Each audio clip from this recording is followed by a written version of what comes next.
Don't believe the church and state and everything they tell you. Good morning.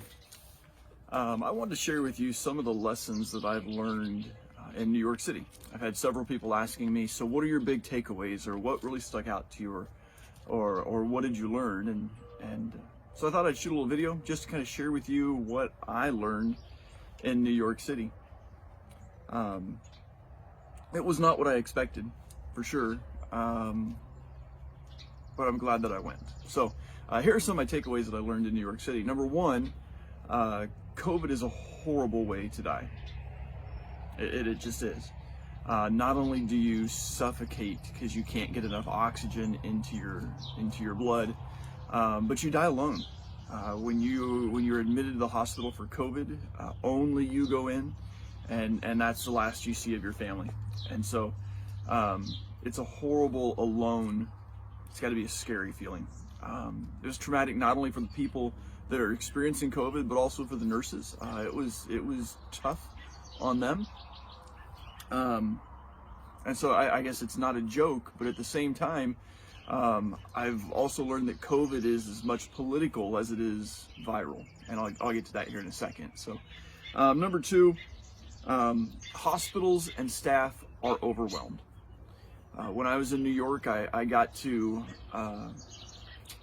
the first hospital I served was Coney Island Hospital. I hit there right before the peak got there. And so nurses would come out every day just sobbing in tears because there were too many people to care for. They were overwhelmed.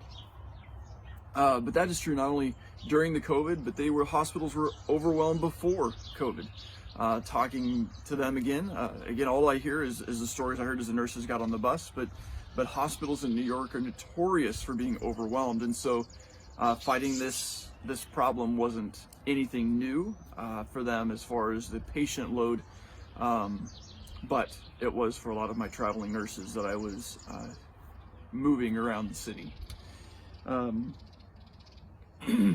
Number three, every patient that went into the hospital with COVID was automatically DNR. That is, do not resuscitate. One of my patients was able to bring someone back who had stopped breathing or heart stopped beating or whatever it was. And they got in trouble for bringing them back because a dead COVID patient meant a free ventilator. And so there was really a feeling among the nurses, especially in the peak, that the hospital wanted patients to die. And that was really hard on those nurses. To deal with that aspect of it. Number four, many of the patients died from neglect, and that's heartbreaking to me. But again, it's almost like the hospitals wanted patients to die, and I don't know why in the world that would be true. I really hope it's not true. But that was the feeling the nurses had, and they would say regularly, I lost a patient today because, and there was a reason for neglect. They ran out of oxygen. The ventilator tube came out and they couldn't get it back in time because somebody wasn't paying attention, or the hospital ran out of oxygen. One of the hospitals I served on Easter Sunday ran out of oxygen. When everybody's on a ventilator and they're dying because they don't get enough oxygen, to run out of oxygen is a really big deal. And they were able to get a backup on there, a backup tank installed, and they cut everybody's oxygen down by 25 to 50%, and were able to maintain until more oxygen came. But if people are dying because they don't get enough oxygen, and you now can't give them as much oxygen as you want to, that's a competency issue.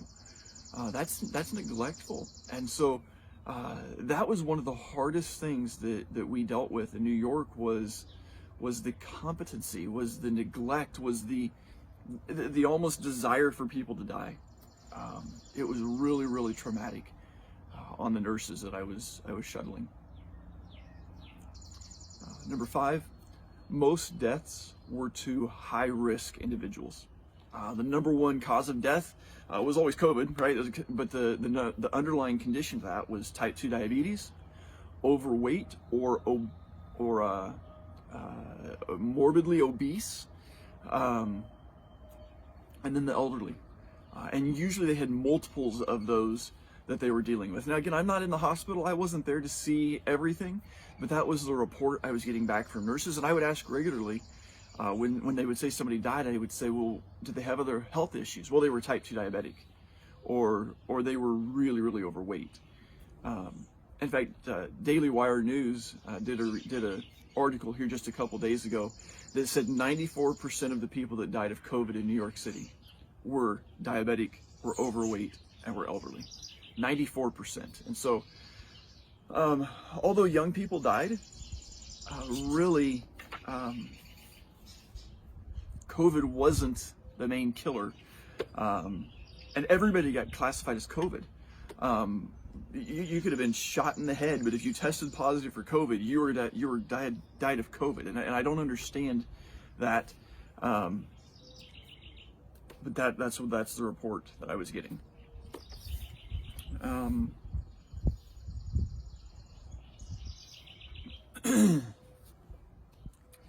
Number 6, although there were nurses that came to help, they didn't all.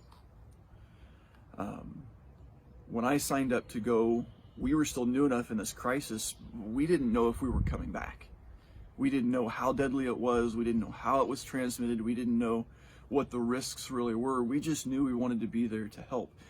And so I served alongside of some amazing, godly nurses who left everything to run to the fire to help. But I also shuttled around some nurses who came for the money. They made about $100 an hour, which made about $10,000 a week once they got overtime. And you would think for over $1,000 a day and $10,000 a week that you'd be in there to do anything they wanted. I mean, if you asked me to do wall squats for $100 an hour, I'd find a way to do wall squats, for 80 hours a week or something, right? I would do it. But we had nurses out there who would get on the bus, sign the payroll sheet so they would get paid for their day. They would ride the bus to the hospital. They would hang around outside and smoke a couple cigarettes, jump in an Uber, and go see the city or go back to the hotel. I just don't get it. But it was a regular thing. It was an occurrence. I won't say it's a regular thing, but it happened. It also happened regularly that nurses would leave their shifts early to go out to the bus because they just had all they could take. I get it was hard. I get it was tough, but not everybody that went to help. Some just went to make the money, and they felt entitled to the money. They felt entitled to not have to work for that money. They deserved that money because they were whoever they were. It was really frustrating to me to listen to them talk on the bus. Well, they expected me to do this, and I'm not going to do that. I'm an RN, or I'm a PA, or I'm an NP. I'm not going to do that kind of thing. That's for the so-and-so. And it had very little to do with patient care for some of them, and everything to do with I'm too good to do those things. And so I'm still struggling with that a little bit, honestly. I didn't consider being a bus driver below me. I cleaned up nurses' protective equipment they just throw on the floor. I cleaned up trash. I cleaned up banana peels and spilt coffee and tampons that were not put away. I didn't consider any of that below me because I was there for a job. I was there to serve, and to hear nurses refuse to give patient comfort because it was below them really hurts my heart. So although, yes, we have some great heroes that are running to the fire, let's not fool ourselves into think that everybody that's out there was out there for that reason. And that kind of flows into number 7 as well, the last I'm going to give you here. I come from small town Kansas. I don't think we fight racism here. The people of color and other nationalities, and even those that are here illegally, I feel like are respected. I don't feel like I treat them any different. And yet when I got to New York, the same nurses that felt so entitled didn't hesitate to tell me how racist I was. It seems every problem they faced was because of me. I had one nurse get on a bus one afternoon after her shift, and I said, "How are you doing?" Because I was just trying to create conversation and see how she was, and she says, "Well, you wouldn't understand."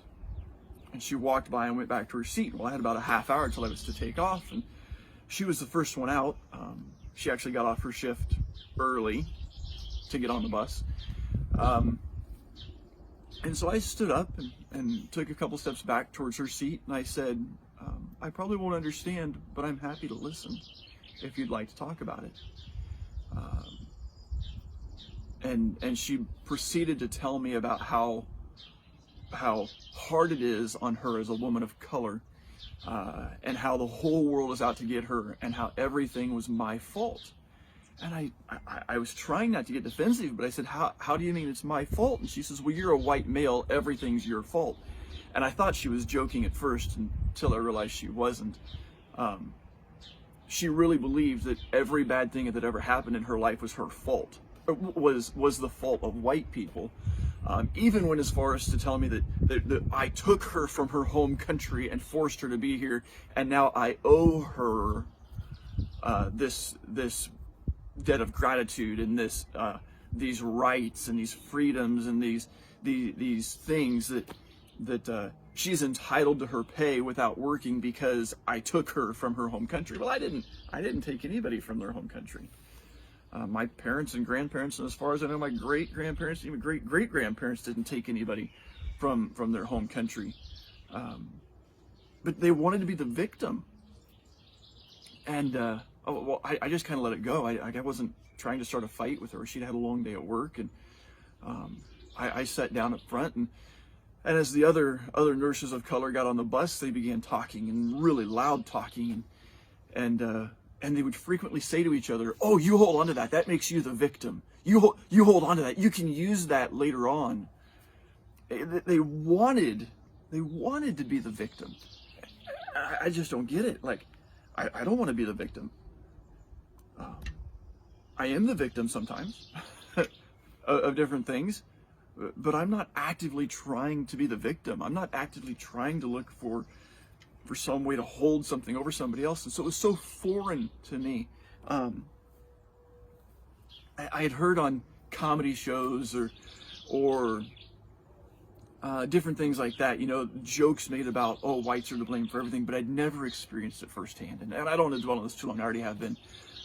But I was unprepared for the racism, which they wouldn't call racism because you can't be racist to white people, that I faced. I wasn't prepared for the discrimination. I guess in summary, as I think about this virus, and I think about what it's doing to our economy, what it's doing to people, what it's doing to families, I can't help but have this feeling that the greatest danger is political, not viral. Are people dying? Yes. Did people die before COVID? Yes. It'll be interesting to see how much the death rate really went up during this epidemic. I heard a report that went up by 6%. That's not a lot, honestly. And don't get me wrong. Every death is horrific. Every death is horrid. And I didn't wish any of us had to die. But as I look at the overreach of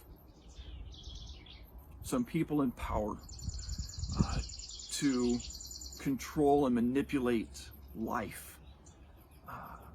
And as I experienced what I experienced in New York, I just can't help but think this isn't as bad as we're making it out to be. Now, having said that, I'm under quarantine because I've been to New York City, and I'm obeying the quarantine. But when my quarantine is over, I'm probably not going to be able to be kept in. I want to be out with people. I want to be around people. I want to be fellowshipping with people. The Bible commands us not to give up meeting together. And so although I am trying my best to submit to authorities, I got to tell you, I don't know how long it's going to last. Because I think that so much of what they're doing isn't for public health, it's for power. And that really bothers me. So those are my thoughts. You can agree or disagree if you'd like.